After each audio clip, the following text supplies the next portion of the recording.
going to start out with kind of the basics of how to deal with text data. And so the first kind of bread and butter thing is like NLTK for tokenization, stemming, and then like generating n-grams. So tokenization, so like for text, if you have this big blob of text, you can't really do anything with it. Like it's just a string of a lot of data. You can't really like access an individual character in a string unless you're like dealing with the string offsets, and nobody wants to like have to calculate all of that for characters. So it's always good to tokenize it so you can kind of have it in an array and nice and easy. And this is kind of what most of the machine learning, frameworks kind of expect, is that you're going to tokenize for before you use it. And some of them will tokenize for you, but they'll usually state that. And I'm also using Beautiful Soup, and that's just kind of like a web scraping tool, because in this data set, the IMDb data set, which is like movie reviews and then like the sentiment on the movie review, so whether the review was positive or negative. And so that's the kind of theme that's going to be, is like predicting, being able to write an algorithm to predict that on data that it's never seen before.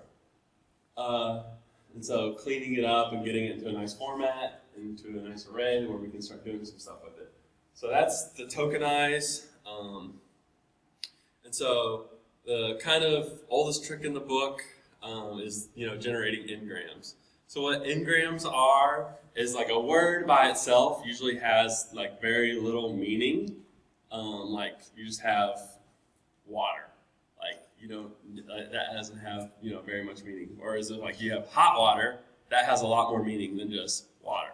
So n-grams, an n-gram stands for, the n is like how many words are grouped together.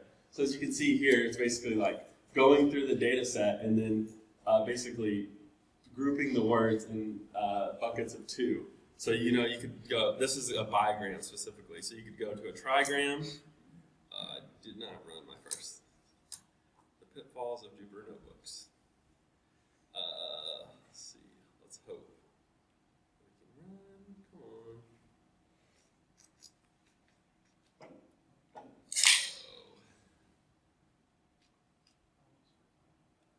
Alright, well we'll come back to it, hopefully it runs.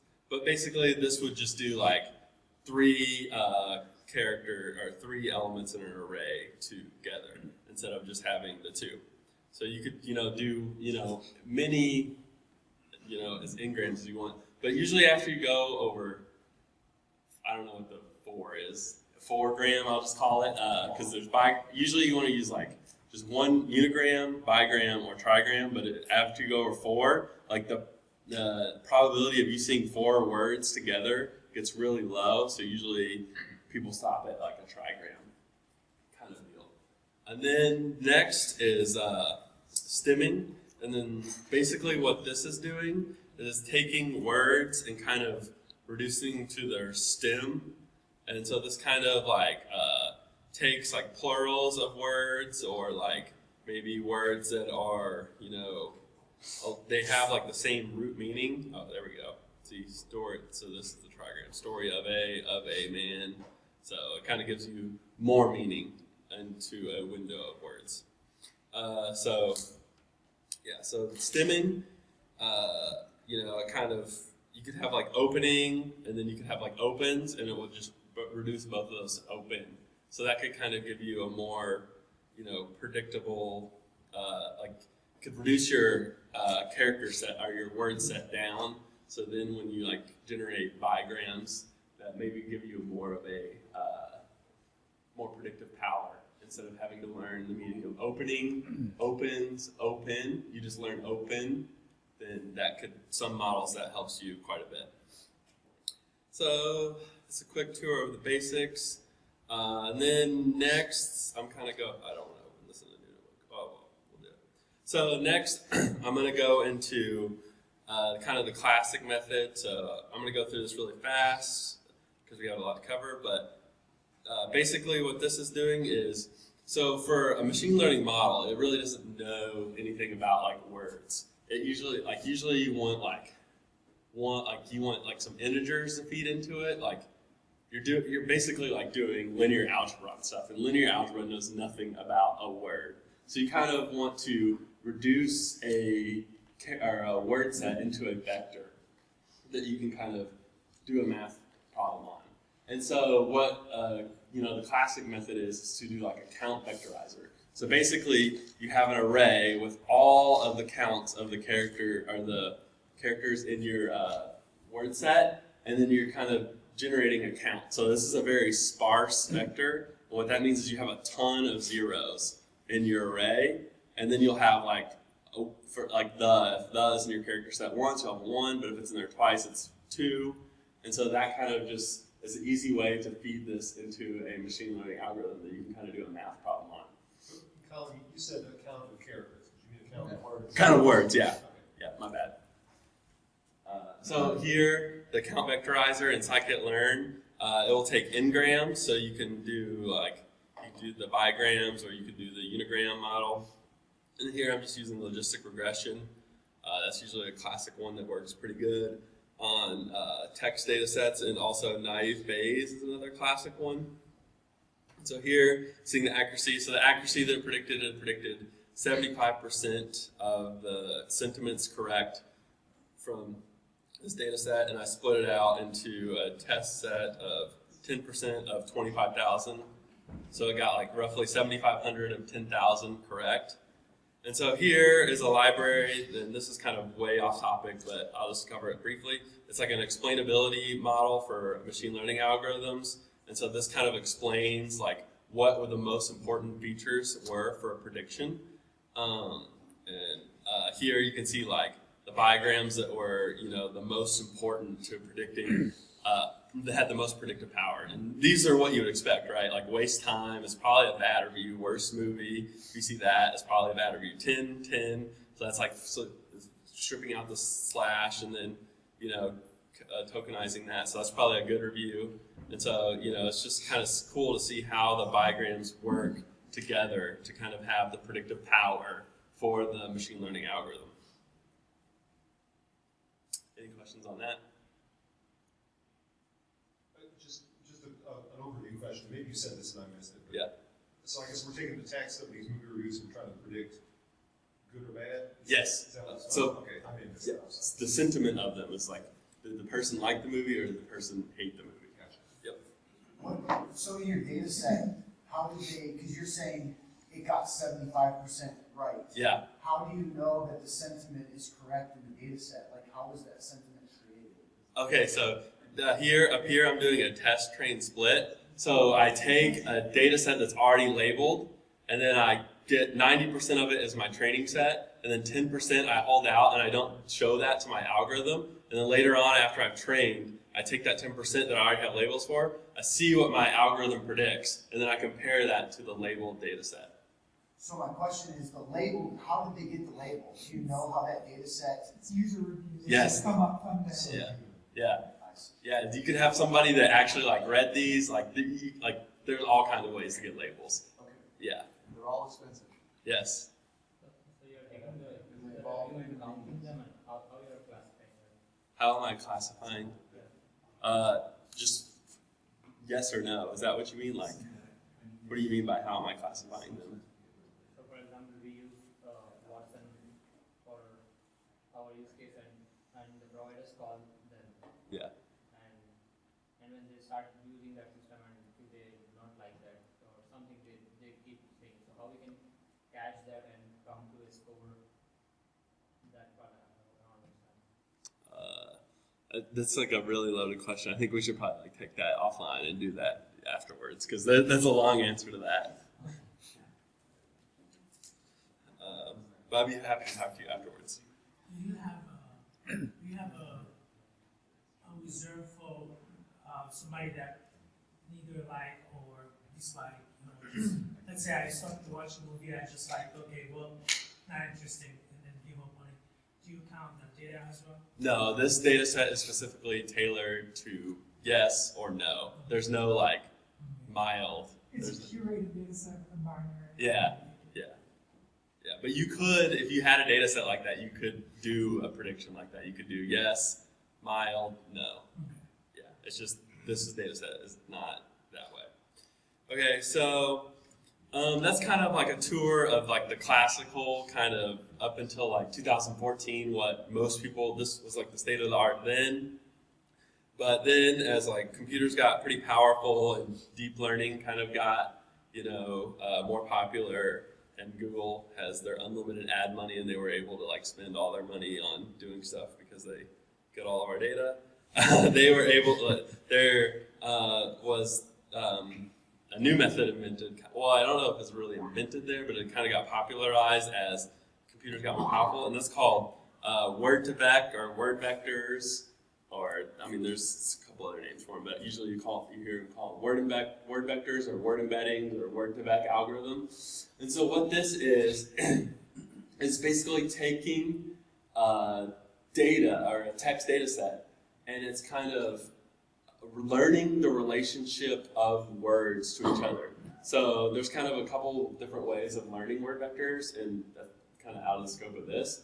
Like there's skipgram and there's counting bag of words model, but that's what you can go read about that if you're interested in that. But basically it takes unlabeled data set and it's like predicting the words around it to kind of learn the relationships of the words. And so what they've done, this glove set, is they've downloaded a ton of like web data and books and all kinds of different stuff, and they just learn what words occur to each other and how the words are related.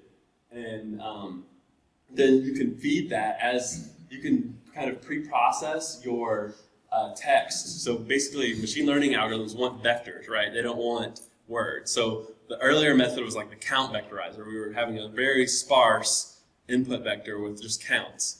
And so there, when we were looking at the bigram or trigram model, like we can't really learn like the relationships of like sentences and words, in a longer kind of like how a whole sentence relates to each other. Usually we're just looking at very small windows of the words. And so word vectors kind of encapsulates that relationship. And so some of the cool word vectors are like the best demo in NLP because they just do some really cool stuff. So like what you can do is you can download this glove word vector data set, and you can use this library called Ginsum. And so what you can do is you can do cool operations like, what is the most similar word to chicken? And it knows meat, pork, cooked, fried, beef, it knows stuff that's very similar to chicken. And then like banana, it knows, mango, fruit, and like a bunch of fruit and foods. And so that's pretty cool that it can do that. But other things that's cool, like these are vectors. It's taking the words and it's turning them down into vectors. And so what you can do with vectors is you can do math on vectors. So you can add vectors and you can subtract from vectors. So what we can do here is we can say, I have king, and I want to subtract man from king. Or no, I have king, and I want to subtract man, and then add woman. What is that going to give me? And it knows, queen. That's pretty amazing that it knows just by doing some vector math that it's able to get very similar to queen. And so you can do this with all kinds of different stuff. So here's like a little helper function. Basically it's taking the input. It's like, I have this word and I want to subtract another word and then add another word to it, and then find the vector that is closest to it in vector space and tell me what that is. And this is a pretty, profound result. Like this was, really big when it was, first being popularized. So like you can say analogy, Japan, Japanese, Australia, Australian. And then here's the other one. You have man is to king, what woman is to queen. And then you can do, Australia, beer, France. And this should be wine, right? Not champagne. But it's still pretty cool that it, it knows this just by doing vector math. How big was the original data set that it did the learning on? The original data set for Glove? All of English? I don't know exactly. There's a bunch of different like word vector that you can load in, and I don't know exactly what they did for Glove, but I'm sure it was like huge. Like some of these, like all books and all publicly available books. I mean, plus, I'm sure those are included. Yeah, it's just a ton it of would have to it. be a big one. Yeah. What is like the dimensions of this vector space? How does that relate to it? Okay, so the dimensions of the vector space. So what does this word vector look like, I guess is what you're asking. So in the Glove format, it comes in like, you can decide what the dimensions of your vector space are. This is always so annoying. So this one is 300 dimensional vector, but you can kind of decide that when you train your word-to-vec model. Oh, okay. Yeah, so that's like an input to the model is, you know, you have a 100 dimensional word vector or you have a 300 dimensional, and Glove comes in like a few different formats. That's exactly what I was wondering. Yeah. So each dimension is just some kind of a concept of a word. Or it's just a number. So here's what a word vector. So I took this out of the Glove embeddings file. So this is just what the word vector looks like. It's just literally a vector of numbers. So each number represents the value of a dimension. Right? Yes. In that vector space. Yes. In that multi-dimensional vector space. Yep. What is that dimension? It's a weird thing. It's a concept. Well, the dimension would be like a different measurement, or like if you think of like 2-dimensional, 3-dimensional. This would be a 300 Right. So dimensional. what is each dimension? Is it a topic? It's an abstract. It's an Yeah. okay. It's, That's yeah, that's right, okay. exactly. Yeah. I don't really That's know the words fascinating for part it. of this It's whole not thing. my Yeah. thing. You don't even have to know. Yeah. Nobody really Yeah. knows, right? It's just, it's a thing that they tried and it works, and it's kind of mind-blowing. One of the Google things that I want, that Google is converting all words into numbers and could search for something numerically faster than searching for the word. Yeah, definitely. So you just said something which is what makes me think that a lot of machine learning will hit limits, which is this just kind of works, but we don't really understand. Like, if you get to the point where you actually have to troubleshoot this, it becomes really difficult, right? Sometimes, yeah. I mean, that's a big topic right now is like machine learning explainability and all of that. So, but I agree with you. There's some stuff these things are just black boxes, and you know, that's a hot topic right now. Is, you know, you hear that in the news. Some is like we have these black box algorithms making decisions that affect our lives. So it's kind of scary, but cool at the same time. So we're living in the matrix, right? Yeah. Or are we already? Or are we? Yeah, exactly. And then this is where my demo kind of failed because last night I couldn't get my demo to completely train the way I wanted to. But here, now, like the neural networks, you know, that word-to-vec is kind of like training the features, but you can kind of actually train your text classification using a neural networks. So you use something called LSTM, and so basically that's like a sequence model with, you know, it has what they call a memory unit, or, you know, that's called different things. So basically it's able to keep track of long-range dependencies instead of the bigrams, just looking at, you know, windows. Like there's only so much information in a bigram or a trigram. And so with an LSTM, you're able to look at, you know, the neural network is able to capture more dependencies over the range of a sentence. And so here, you know, you see the embedding layer, that's exactly what we just had. And here, it's just learning the embeddings as it's training on this problem. And so this is not using any pre-trained embeddings, it's just using the embedding layer, and it's kind of learning that as we train this classifier. And so this is just a Keras model. Keras is like a deep learning kind of abstraction layer, and it's built on several different like lower layers. And right now, TensorFlow is probably the most popular lower level, but TensorFlow is kind of a pain to program in. And if you've ever like tried, it's kind of like its own DSL in itself. I don't really like it, but Keras makes it much nicer, so that's what I usually prefer. So yeah, here we see, you know, here's just a basic training of a neural network. You see here with the LSTM, we're able to get 81% accuracy, so a little better than the bigram model, and that's just due to the fact that we're able to, you know, get the long-term kind of dependencies captured in there. Is this on the movie database? Yeah, same data Okay, set. thanks. Yep. Yeah, I'm going to use the same data set until my last demo here. And so, any questions about that? I know I'm going at like 100 miles an hour. I'm sorry about that, but there's some cool stuff I want to get to a little after this. Cool. So here's where my demo epic failed. I was doing it with the embeddings. And so the theory behind the embeddings is that you can train it on this huge text data set, and it learns these relationships, and then you can kind of bring it down to your problem, and you can learn faster because you have all this learned information, and they call that transfer learning. So like a big problem in machine learning you'll hear is like the lack of data. Like you need a bunch of labeled data to make these deep learning models train and work well.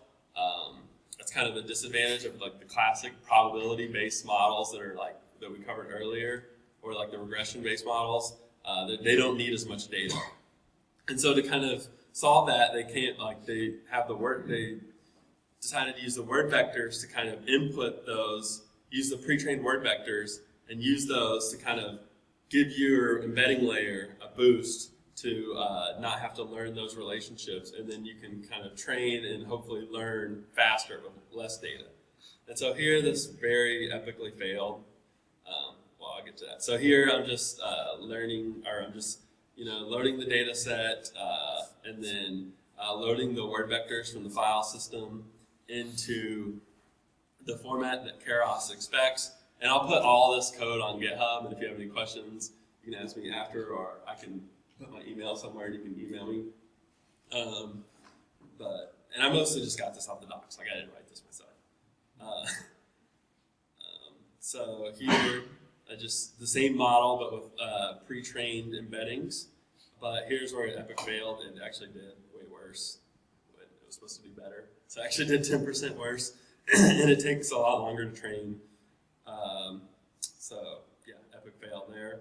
That demo failed. But so that kind of goes over like the classification problem. Like I have a labeled data set, and I want to make a prediction on that. That's kind of like the classic application of like natural language processing. But there's so much more you can do. There's like topic modeling, which I'm not going to cover here. It's like its own little topic.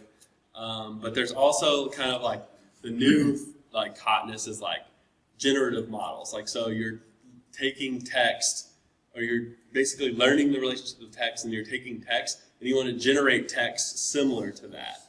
And so like if you want to do like a chatbot, like that's an example of like a generative model. So you're taking text and you're kind of capturing that information to then generate text to give back to the user. And so kind of like the most popular thing in this space, and you might have like saw this on the news, it was really popular when it came out. It was probably way overhyped because it was like the thing that was too dangerous to release the full model because people could use it for bad stuff. So it was definitely like a big hype thing. And this is OpenAI, and they're like one of the big research kind of nonprofits in this area right now. And so basically what they're doing is they're taking deep learning, and they're like a language model is like, I see this word, what is the probability that I'll see the next word? And so in the classic model, like the bigrams and trigrams and using those language models, it doesn't really make sense. Like once you get two sentences in, it's like gibberish, or like nothing relates to the other thing. Like think about your autocorrect on your phone. It's like you do it like a few times, and then it's like once you get farther in your autocorrect, it's like, okay, this makes no sense anymore. And that's like basically that's what you can think of a language model is. It's like I keep hitting the auto-generated thing on the iPhone, the auto-generated text, and it's like predicting what next word I'll say after that. And so what they did is they took a huge data set, 40 gigs of internet text, and what? Internet text, horrible. Yeah, it's a horrible idea. Hopefully they vetted some of that. But anyways, so here's an article, and they took this and they kind of built a pre-trained model to like generate text. And so here's an example of this. And so there's actually like a Python package, and this is where hopefully the demo stays, because this is like loaded into a web session in Google Colab. So Google Colab is like a free thing from Google that like syncs up to your Google Drive, and you can use a GPU on it for free, which is nice because a lot of these things you have to have a GPU. Like you try to run on a CPU, and it's just going to take forever. So you can get like a free GPU to run this in the cloud, but this is like public, so don't put like your corporate data on here, please. What? Yeah. Don't do that. So what this is a nice little package that somebody made that like kind of abstracts that so you can like download it here. And so what I did is I downloaded the old Sherlock Holmes book off of the internet, and it's just a text file. And then I took their pre-trained model and I fed that in there. And then you can see here, it's like generating some text as it was training. But what's interesting is like, once you're done, you can kind of just have it generate text. And this, like, it's still kind of gibberish, but it kind of makes sense. Like, if you read some of this, it's just like, it's actually like kind of like reading the book. And it's just like, none of this, like, some like little bit of the relationship might be in the book, but like, this is just completely new text that it generated by itself, just by training on the book. And so this is like kind of a pretty, profound advancement. And Shakespeare's another good example. yeah, Shakespeare's another good It comes example. out, it looks awesome. Yeah. Well, that's because original Shakespeare nobody really understands. I know. It's good. Go with it. Yeah. Maybe. So all of your examples have been two words together. Yeah. This one has commas, periods. Yeah. So does that take into account the text? Yeah, so this model, don't quote me on this, but I'm pretty sure it's a character level model. It's not a word level model. So it actually predicts each character and how the character relates to each other.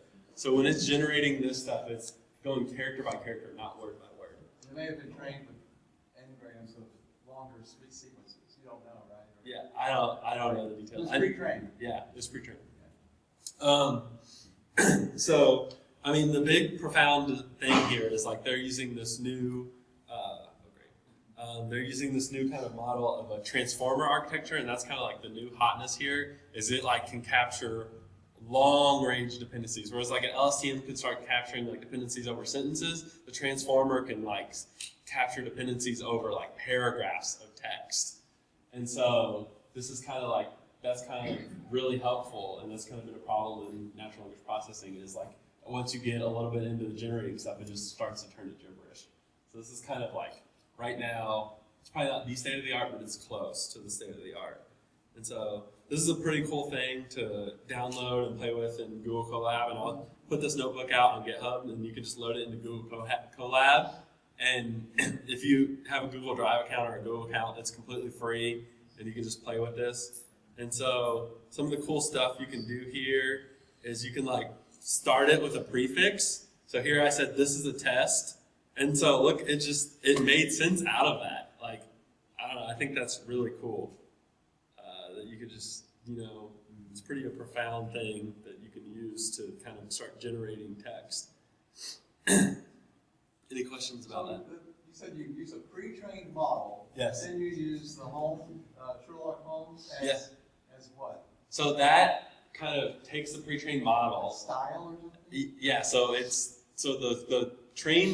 the model is frozen. Like it learns, it's basically the weights are captured, and then you retrain it. You're training farther, and because you train it on the specific data set more recent, it learns the most recent, the style of the recent data Based set. on the Sherlock Holmes Yeah. text that you provided. Yes. Comrade. Yeah. Yeah, I got that. That's good. Yep. So this particular implementation is like, this is the Google Colab engine for like running the data for you, and the OpenAI dictionary or something like that. So the OpenAI, These like to each other, did I just use the two? so the Google Colab is like the compute engine that I'm running on. The OpenAI, the model is called GPT-2, and so it's just a file you download and you load into the model. So it's like the model state frozen in time, and you basically download that model state and you load it back into a Python object, and then you keep training it to kind of make it the way you want it on your text set. Any questions on that? I'm curious how this is, I want to see an example of how it's used. What? To find meanings of things in like a back and forth application. What do you, like a chatbot kind of thing? Yeah. Yeah, so like that. I'm curious about that. Yeah, I mean, this is one of the, big uses of a language model is using a chatbot. I mean, if you think about it, this is kind of doing something similar to what a chatbot, it's like taking input text, Right. learning the input text, and then giving you an output. But there's some differences in how you want to do that. So this is close to it's very close to what you do, but you'd have to, change your data set, obviously, and change kind of the architecture of the model too. But yeah, this is According to the topic or whatever the conversation you expect. I guess I have a lot of questions at once, and it's too Yeah. much, but thanks. yeah. Yeah.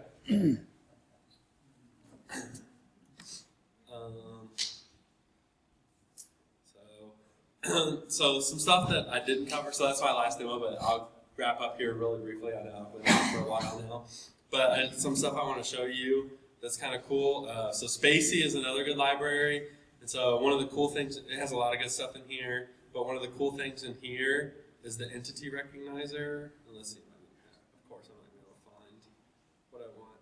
But basically what this is, it's like a pre-trained named entity recognition model. And so what that does is it will like look for examples in your text. Oh, it's usage. Maybe. They changed their docs, I think. Oh, here, I think that's what I want.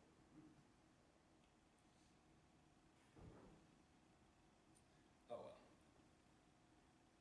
But anyways, so what it does is it will like find, it's a pre-trained kind of model for looking at like finding entities and then like tagging where those occur in your text. So you can kind of like enrich your text with metadata. So like let's say you're looking for all articles about sports on the internet and you want to kind of download all the text and then run it through a named entity recognizer, and it'll show you like where in the text the actual sport or whatever occurred. So it's kind of like the more text mining kind of things, but think of this as useful applications. Like, say you're a lawyer and you want to look through a bunch of